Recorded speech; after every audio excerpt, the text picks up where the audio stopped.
자, 오늘 이야기의 주인공 이 기왕후는요, 정식 이름은 아니지만 지금 우리 이야기를 위해서, 편의를 위해서 기황후라고 앞으로 부르도록 하겠습니다. 알겠습니다. 자, 이 기황후, 궁녀 출신에서 원나라 황실의 정점인 황후까지 오른 정말 그야말로 고려판 신데렐라 같은 그런 인물입니다. 자, 그렇다면 이 기황후가 원나라 역사서에 어떻게 등장하는지 궁금하지 않습니까? 아, 그쪽 원나라 역사서에. 황후니까. 그렇죠. 그 기록 한번 확인해 보겠습니다. 동만지라가 바쳐서 궁녀로 삼았다. 이게 무슨 말일까요? 동만지라. 이거 무슨 말이죠? 동만지라. 동만지라? 이 동만지라는요, 바로 원나라 황실의 환관입니다. 한마디로 동만지라라는 인물이 기황후를 원나라 황실의 궁녀로 데려왔다는 겁니다. 자, 그런데요, 대체 왜 고려의 여인을 원나라 황실 궁녀로 데려간 걸까요? 이유가 뭘까요? 자, 아마 기황후가 고려에서 선발되어 원나라로 보내진 특별한 사람들 중 한 명이 아니었을까 추측이 됩니다.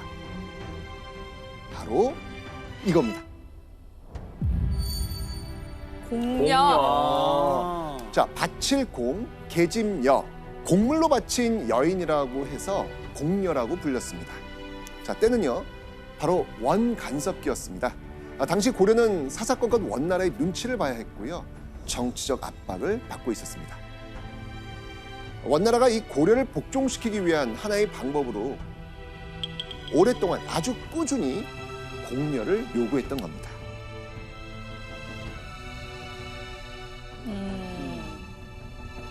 교수님, 그럼 기황후도 약간 공녀로 이렇게 좀 끌려서 원나라로 간 거예요? 기황후가 공녀였다는 명확한 기록은 없어요. 그러나 정황상 공녀였던 것으로 생각이 되는데, 기황후는 황후가 되기 전에 원황실의 궁녀로 생활을 했었고, 당시 고려 공녀들이 대부분 일단은 황실 궁녀로 시작을 했던 것으로 봤을 때 그러합니다.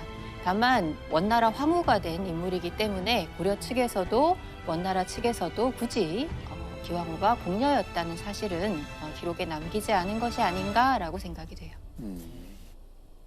자, 그렇다면 기황후를 궁녀로 바쳤다는 아까 그 인물, 네. 동만지라. 네. 자, 여기서 놀라운 건요, 이 동만지라의 출신입니다. 동만지라. 어느 나라 사람인지 아세요? 동만지라 역시 기황후와 같은 고려 출신이었습니다. 자, 그런데 여러분들, 원나라 황실에 왜 고려 출신의 또 황관이 있었을까요? 자, 왜냐하면 고려 출신 환관은요, 사실 원나라 영입 대상 1순위였습니다. 왜요? 자, 왜냐면요, 일을 너무 잘한다는 거예요. 고려 출신 환관들이 어찌나 일을 잘했던지 원나라에서는요, 이들에게 일반적인 시중을 드는 업무 외에도 황실의 재정을 관리하는 막중한 일까지 맡겼던 것입니다. 게다가 동만지라는요, 또 하나의 막강한 권한도 가지고 있었습니다. 바로 황궁 각처에 적절한 인사를 배치하는 일까지 맡고 있었습니다. 목욕 재개는 다 끝냈는가? 예, 태가머른. 지금부터 궁녀 선별이 있을 것이다. 이런 강력한 힘을 가진 동만지라의 눈에 들어온 인물이 있었던 거예요. 바로 기황후였습니다. 자, 그럼 동만지라에게 뽑힌 이 기황후, 과연 어떤 일을 하게 되었을까요?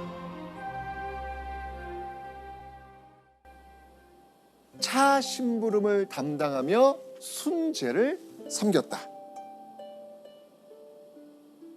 여기서 말하는 순제는요, 바로 원나라 14대 황제 혜종입니다. 근데 왜 순제라고? 좋아요. 좋은 질문이에요. 원나라 역사서인 이 원사열전은요, 원나라 시대가 아닌 명나라 시대에 편찬된 겁니다. 명나라식으로 혜종을 순제라고 표현을 했던 거예요. 같은 말이에요. 그럼. 같은 말. 예. 네. 자, 이렇게 기왕후는요. 황제 바로 곁에서 차심부름하는 궁녀가 되었습니다. 그런데요.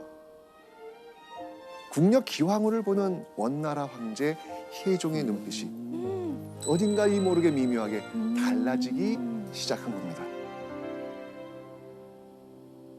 일개 궁녀에게 혜종의 마음이 움직이기 시작한 겁니다. 기왕후가 마음에 든 거예요. 자, 그렇다면 혜종의 마음을 사로잡은 기왕후의 매력은 무엇이었을까요? 살구 같은 눈, 복숭아빛 뺨, 뺨. 버드나무 같은 가는 허리. 오. 아, 자, 어때요? 기왕후의 그 외모 아주 출중했던 것 같죠? 네, 그죠? 정말 예뻤을 것 같아요. 자, 그런데요. 이런 외모가 다가 아니었습니다. 기왕후에게는요. 황제가 푹 빠질 수밖에 없었던 또 다른 매력이 있었습니다. 성품이 지혜롭고 영리해 황제의 총애를 받았다. 혜종은 대화를 나눌수록 외모만 출중한 줄 알았던 이 궁녀가 성품도 훌륭하고 똑똑하다는 걸 알게 된 거예요. 이러면서 혜종의 마음은 어떻게 변해갔을까? 혜종은요, 이 기왕후의 매력에 푹 빠져서 헤어나올 수 없게 됩니다. 황궁에서 만난 풋풋한 청춘 남녀가 애틋한 마음을 키워간 거죠. 고려에서 온 일개 궁녀가 황제의 마음을 사로잡은 상황. 자, 그렇다면 원나라 최고의 자리에 있는 황제의 눈에 들게 됐으니 이제 기왕후의 앞날은 어떻게 바뀌었을까요? 진짜 탄탄대로 아닐까요? 그냥 궁녀에서 지위도 계속 높아질 것 같고. 네. 맞아요, 맞아요. 그죠? 꽃길이 쫙 펼쳐졌을 것 같죠? 네. 네. 그런데요. 기왕후가 황제의 눈에 들고 난 이후에 원나라 황실 4명부가 팍팍 뒤집어지는 일이 벌어집니다. 대체 무슨 일인지 확인해 보시죠.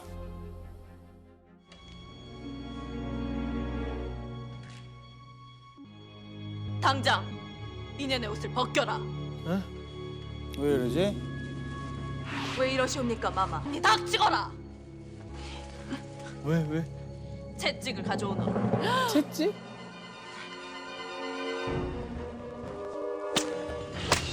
오! 오, 피가 난다.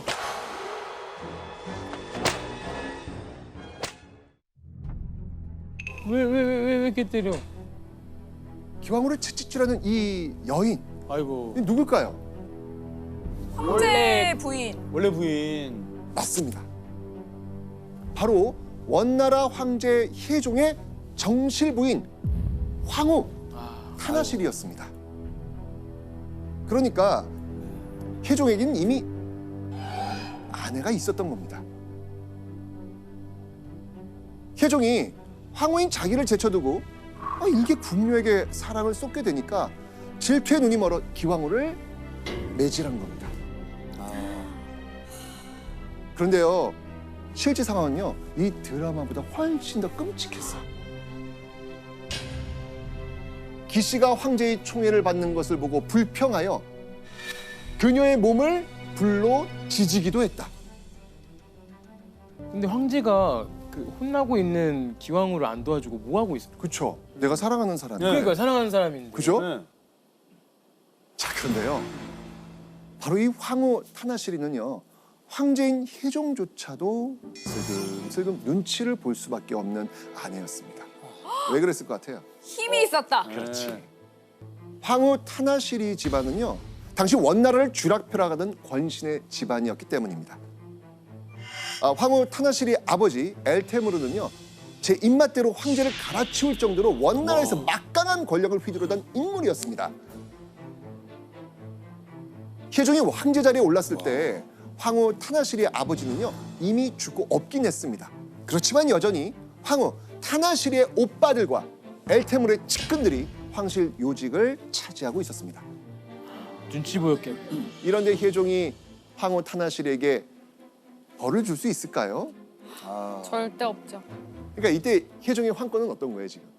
바닥이죠. 네. 그렇죠. 혜종은 기왕후를 돕고 싶었어도 함부로 할 수가 없죠. 나설 수 없었던 겁니다. 야, 이게 참. 자, 이런 상황에서 황제의 총애를 받으면서 일개 궁녀에서 벗어나 꽃길을 걸을 줄 알았던 기왕후. 이때 기왕후는 어떤 생각을 했을까요? 그러니까 본인이 질투한다는 이유 맞는 게 진짜 억울했을 것 같아요. 차라리 그냥 나를 안 부르고 안 좋아했으면 좋겠다 맞아. 이런 생각 들 수도 있죠.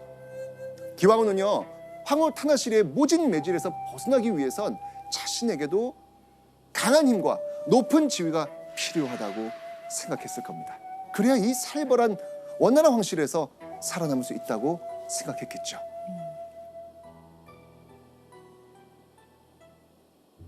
그런데 1335년 지독하게 기왕후를 괴롭히던 황후 타나실의 매질이 거짓말처럼 뚝 그치게 됩니다. 이게 어떻게 된 일일까요? 갑자기 때리다가 죽어요? 죽어버려요. 아니에요. 맞습니다. 오! 진짜요? 황후 타나실이가 죽게 된 겁니다. 왜요? 권신으로 힘을 휘두르던 황후 타나실의 오빠들이 혜종을 향해 역모를 일으켰거든요. 아하. 아니 갑자기? 이 가문의 어떤 위세가 너무 과도해지게 되다 보니까 혜종이 이를 좀 억누르기 위해서 다른 권신을 이들보다 더 높은 지위에 올려서 견제를 하게 됩니다. 그러자 이 타나시리의 오빠가 이 일을 굉장히 불만스럽게 여겨서 역모를 꾸미게 되는 것인데 역으로 혜종에 의해서 내쳐지게 되는 결과를 가져오게 됩니다. 황후 타나실의 오빠들이 역모를 일으킨 죄로 죽임당한 뒤 황후 타나실이 역시 그로부터 약 한 달 후 독살로 처형당합니다. 자, 그런데 황후 타나실의 죽음 이후 기왕후에게 놀라운 소식이 들립니다. 기왕후가 궁녀의 신분에서 벗어나 원나라 황제의 정실 부인인 황후가 될 수도 있다는 겁니다. 우와.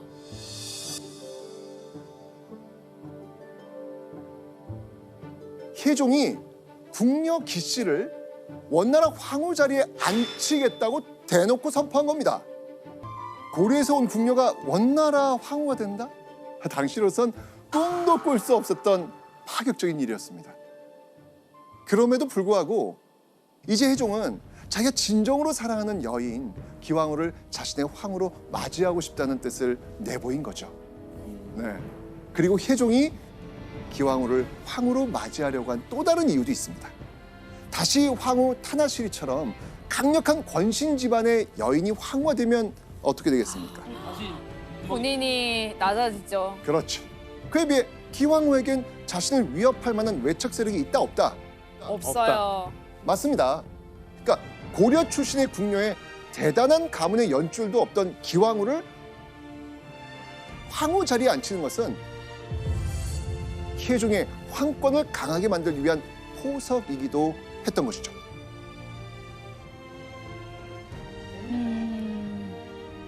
자, 이런 상황에서 기왕후 역시 황실의 이런 분위기와 상황을 눈으로 보고 귀로 듣고 있었겠죠.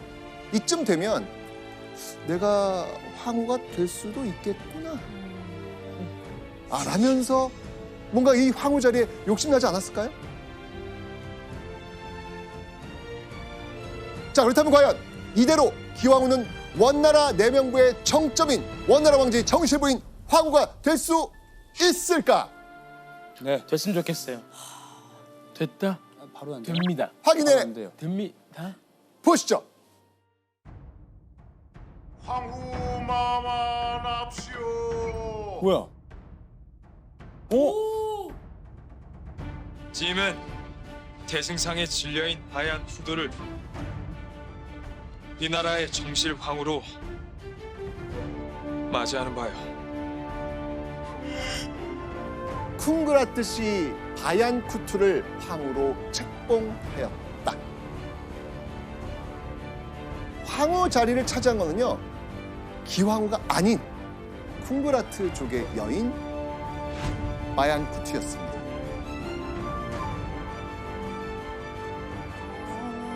새로운 황후 바얀쿠투는 칭기스칸 때부터 대대로 황후를 배출한 유서 깊은 혈통을 자랑하는 고귀한 가문 출신이었습니다. 자, 그런데 여기는요, 기황후가 황후에 오르지 못한 결정적 이유가 있었습니다. 바로 당시 원나라를 쥐락펴락했던 권신의 반대가 있었던 것이죠. 바로 재상 마얀이었습니다. 마얀. 이 바얀이 기황후의 황후 책봉을 극구 반대하고 나선 겁니다. 이유가 뭐겠습니까? 출신. 네, 마얀은요, 원나라의 황후는 반드시 원나라 황실과 대대로 혼인을 맺어온 집안, 즉 뼈막 높은 가문이어야 한다, 이런 생각을 했던 것이죠.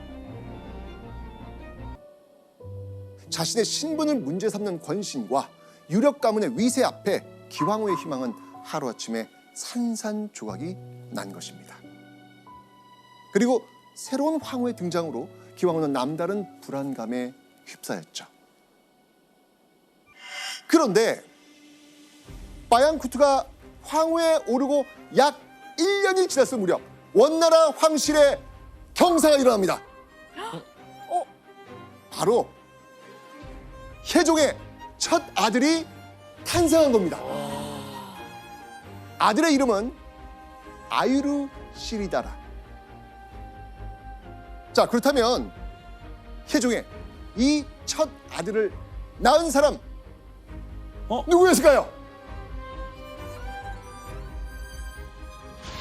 설마 그러면 설마 아니, 기황후의 아들이 나왔나 보다.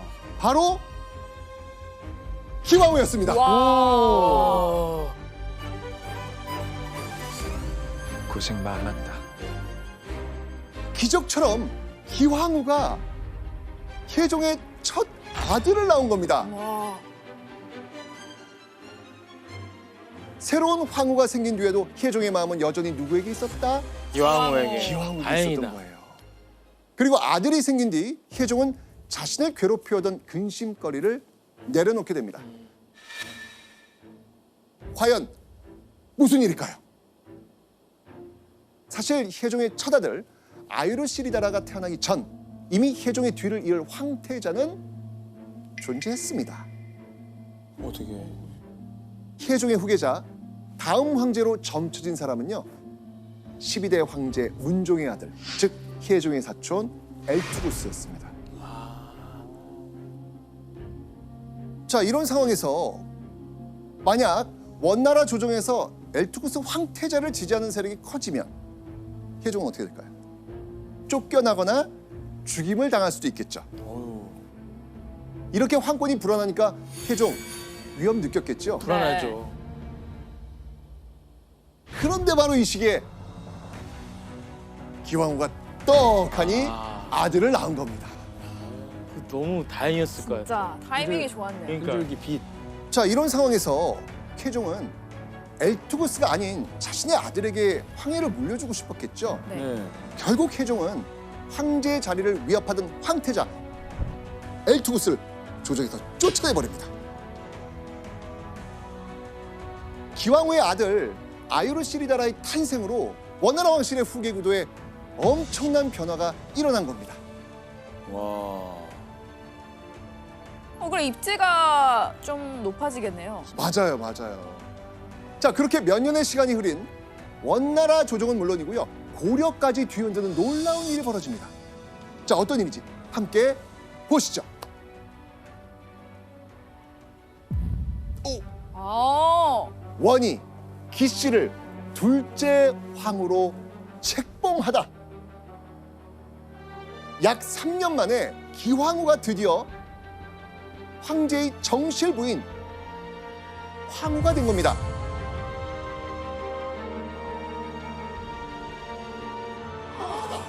됐네요. 이야, 진짜. 정실 이외에도 또 다른 정실을 이렇게 맞이할 수 있나 봐요. 맞아요, 맞아요. 자, 원나라는요, 황후를 몇 명 더 줄 수 있었어요. 기황후를 황후로 책봉하길 바랐던 희종이 1황후는 그대로 둔 채 기황후를 제2황후로 책봉을 한 겁니다.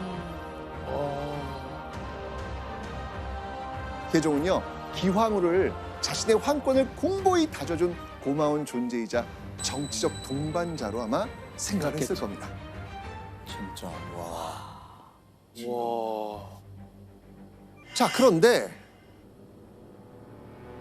기황후는요, 가문과 신분 때문에 황후감이 아니라면서 배척당했잖아요. 네.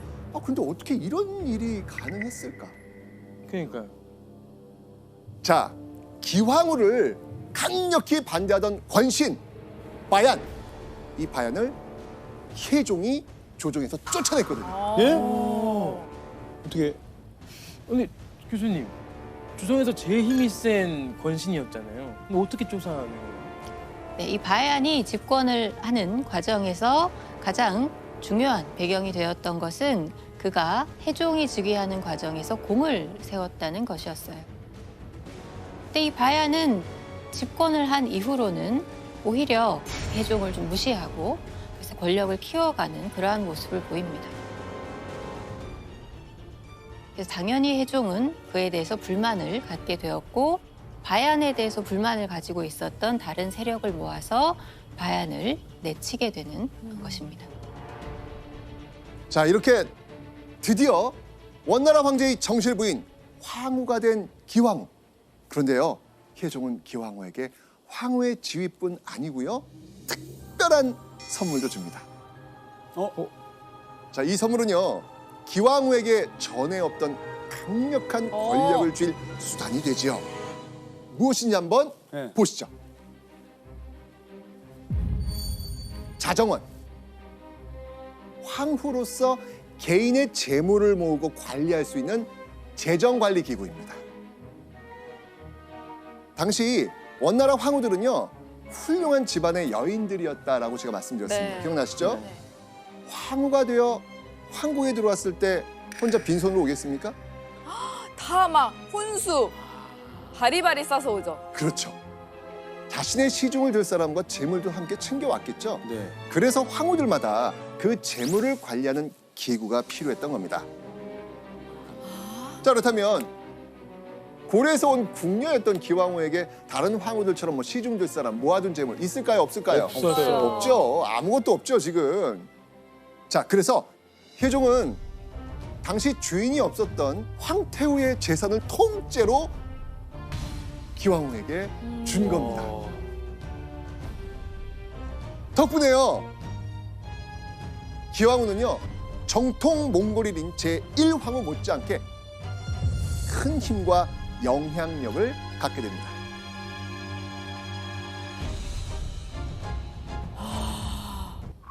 그런데요,